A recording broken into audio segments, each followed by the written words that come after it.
अस्सलाम वालेकुम एवरीवन। तो यहाँ पर मैंने कीमा वॉश करके उसमें हल्दी नमक डाल दी थी और कुछ कटे हुए टमाटर मैंने इसमें डाल दी हूँ। वैसे तो आज मैं कीमा नहीं बना रही हूँ, पर अभी मुझे थोड़ा सा गोश्त बॉईल करना था तो इसीलिए मैंने ये भी रेडी करके रख ली हूँ ताकि एक साथ सारी चीज़ें हो जाए, क्योंकि कल मुझे थोड़ा काम से बाहर जाना है, इसीलिए फिर मेरे पास इतना ज़्यादा टाइम नहीं रहेगा।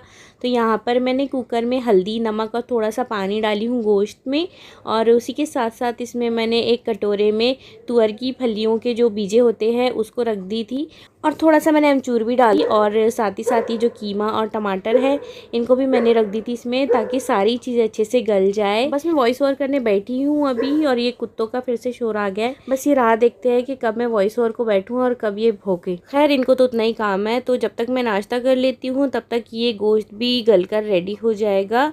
तो यहाँ पर आप देख सकते हैं ये अच्छे से गल चुका है। मैंने इनको अलग कर ली हूँ, कीमे को भी अमचूर को भी, और अभी जो ये बीज है ये अच्छी तरह से गल गए थे तो इनको अब मुझे पीस लेना है। तो मैंने मिक्सी के जार में डाल दी हूँ और इसका मैं अच्छा सा पेस्ट बना लूँगी। और गोश्त जो है वो मैंने एक बर्तन में निकाली हूँ, क्योंकि मैं सालन जो है वो कुकर में ही बना लूँगी। तो उसमें मैंने डाली हूँ थोड़ा सा तेल, और साथ में डालूँगी अदरक लहसुन का पेस्ट, थोड़ा सा लाल मिर्चों का पाउडर, और इसको अच्छे से भून लेना है जब तक कि इसमें तेल और मसाला सेपरेट नहीं हो जाता। इसको जितना अच्छा भूनेंगे इसका सालन उतना ज़्यादा अच्छा बनेगा। जब तक कि मसाला भुन रहा है मैं इन बीजों का पेस्ट भी बना लेती हूँ। तो यहाँ पर आप देख सकते हैं मसाला कुछ इस तरह से लग रहा है, काफ़ी अच्छी तरीके से ये भुन रहा है। आप देख सकते हैं बहुत ज़्यादा हाई फ्लेम पर नहीं मैं इसे भूनती हूँ, लो फ्लेम पर ही भूनती हूँ, वरना मसाला जो है वो जल जाता है। और यहाँ पर मैंने तुअर की बीजों को भी पीस ली थी, तो इसका भी पेस्ट मैंने इस मसाले में ऐड कर दी हूँ।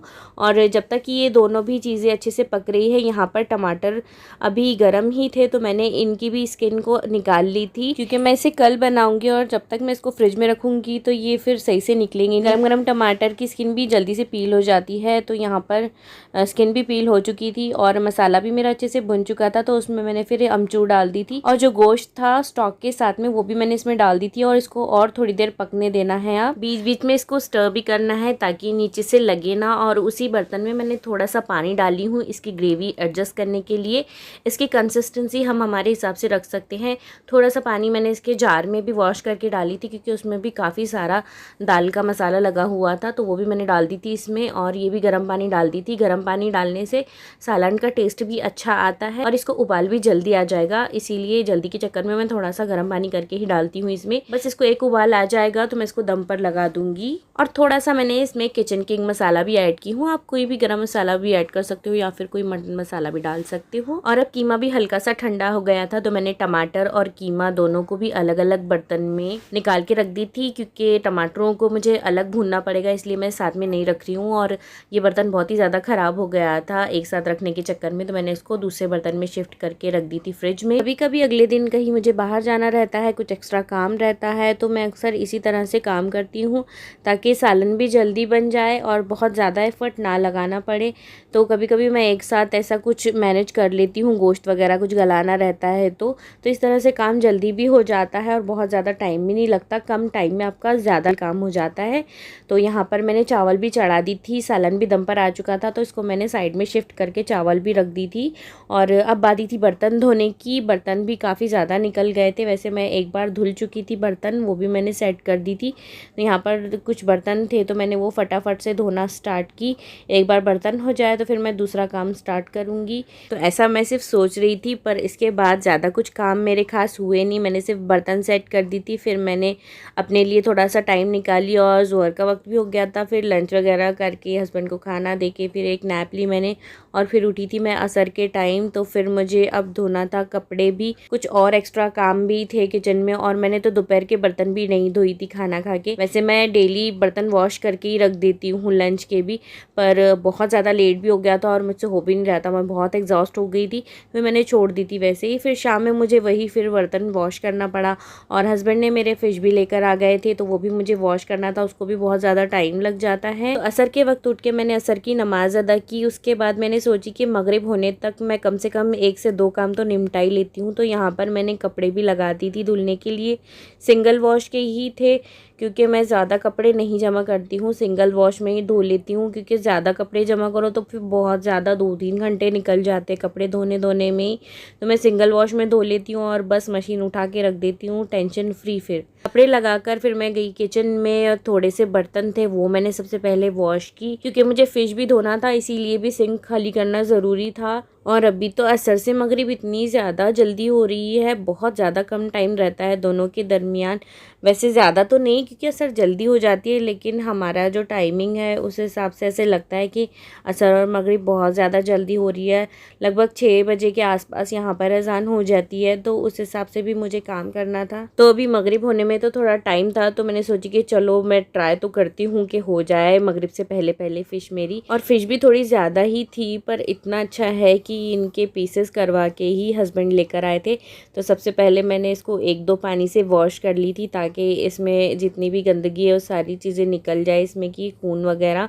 फिर उसके बाद फिर मैंने थोड़ी सी जगह की प्लेटफॉर्म पे सारी चीज़ें उठाकर रखी और स्टार्ट की इसको धोना। सबसे पहले मैं इसके जो टेल वाला जो हिस्सा है ना वो जल्दी जल्दी साफ़ कर लेती हूँ, क्योंकि वो आसान भी पड़ता है और उसमें ज़्यादा कुछ होता नहीं है।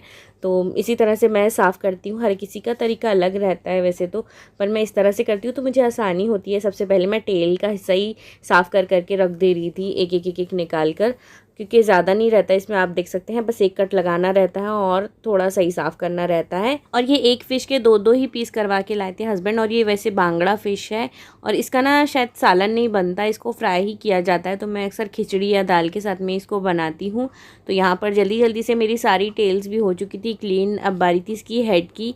तो हेड में भी वैसे कुछ था नहीं, बाकी सब तो इन्होंने साफ़ करवा के लेकर आए थे, पर थोड़ा बहुत जो था वो भी मैंने इसको निकाल ली हूँ फटाफट से। और 1-2 पानी से इसको वॉश कर लो ना तो इसकी काफ़ी सारी गंदगी निकल ही जाती है, बस ज़्यादा साफ़ करने की फिर इसको ज़रूरत नहीं रहती। और इसका जो सर वाला जो हिस्सा रहता है ना वो थोड़ा सा नाजुक रहता है, तो बहुत ध्यान से साफ़ करना पड़ता है, वरना ये फ़िश जो है वो ना अंदर से टूटना स्टार्ट हो जाती है। और जो चीज़ हाथ से या नाइफ से नहीं निकलती वो मैं पानी के प्रेशर में लगा देती हूँ, तो वो भी आराम से निकल जाती है बिना फ़िश को तोड़े। तो यहाँ पर आप देख सकते हैं सारी फ़िश मेरी अच्छी तरीके से क्लीन तो हो गई है, पर एक काम इनका अभी भी बाकी था, वो था इनके फिन्स को कट करना। मैं फिन्स हमेशा आखिरी में ही कट करती हूँ, वरना फिर बहुत ज़्यादा मैस हो जाता है। साफ़ रही ना तो फिर बहुत आसानी से ये कट हो जाता है और फिर ज़्यादा अजीब सा भी नहीं लगता। तो यहाँ पर आप देख सकते हैं इसके साइड वाले और ऊपर वाले दोनों भी फिन्स काटने थे, और टेल पर भी इसके फिन्स थे ही, तो वो भी कट करने थे। तो ये थोड़े से डिफ़िकल्ट जाते हैं मुझे कैंची से काटना, और छुरी से भी थोड़ी डिफ़िकल्टी होती है, इसलिए मैं कैंची से ही काट लेती हूँ। तो यहाँ पर जल्दी जल्दी से मैंने सारी फिन्स भी कट कर ली थी। आप देख सकते हैं काफ़ी ज़्यादा थे ये भी।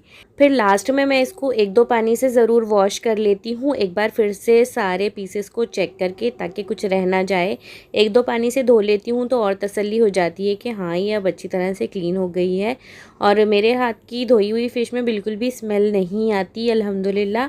पर फिर भी मैं इसको जब आखिर में रखती हूँ तो इसमें आधा नींबू मैं ज़रूर डाल देती हूँ, ताकि जो भी इसकी जो स्मेल आती है अजीब सी वो निकल जाए। जितना भी एक्स्ट्रा पानी था वो भी मैंने ड्रेन कर दी हूँ, और नींबू डालकर इनको कर दी हूँ मैंने अलग अलग 2 डब्बों में। लगभग ये 10 मछलियाँ थी, उस हिसाब से मैंने आधी आधी कर दी थी, ताकि मैं इसको 2 बार बना सकूँ। इतनी ज़्यादा मछली खाएगा भी कौन। तो इसको रख दी थी मैंने फ्रीज़र में। एक और टफ़ काम मेरा बाकी था, जो कि था ये मछली वाले बर्तनों को साफ़ करना। बर्तनों को चाहे कितनी ही हम साबुन से वॉश कर ले, पर मछली की स्मेल जाती नहीं है। इसीलिए मैं क्या करती हूँ, पहले इसको अच्छे से साबुन से वॉश कर लेती हूँ।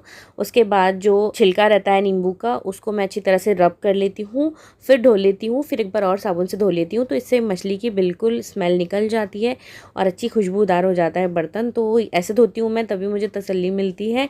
तो मैंने यहाँ पर बर्तनों को भी अच्छे से क्लीन कर ली थी, सब छुरी कैंची सब कुछ अच्छे से मैंने वॉश कर ली थी, और अच्छे से हाथ धो के फिर मैं चली गई थी नमाज़ पढ़ने के लिए, क्योंकि अजान भी हो चुकी थी और मुझे बहुत ज़्यादा टाइम हो गया था। जब तक मैं मगरिब से फारिग हुई, यहाँ पर कपड़े भी हो चुके थे, मैंने ड्रेन करके साफ़ पानी भी लगा दी थी। तो मैंने फटाफट से सारे कपड़े डाल दी ड्रायर में। यहाँ पर कपड़े धुल चुके थे और सारे कपड़े मैंने हैंगर में लगा दी थी और डोरी पर सेट कर दी थी, पर मेरी बेटी के कपड़ों को बिल्कुल भी जगह नहीं थी। छोटे छोटे कपड़े बहुत जगह ले लेते हैं, तो फिर मैंने कर्टन वाली रॉड पर ही उसके सारे कपड़े सूखने के लिए डाल दी थी। अब बारी थी सब्जियां साफ़ करने की। मैंने कुछ सब्जियां मंगवाई थी, कुछ मेरी मिर्ची वगैरह ख़त्म हो गई थी, तो हस्बैंड कुछ सब्जियां लेकर आए थे। तो यहाँ पर सब्जियों में थे कुछ नींबू, टमाटर, फूल गोभी, हरी मिर्चें, हरा धनिया, कड़ी पत्ता और लहसुन। लहसुन आप देख सकते हैं कि 100 रुपए के सिर्फ 4 बल्ब आए हैं।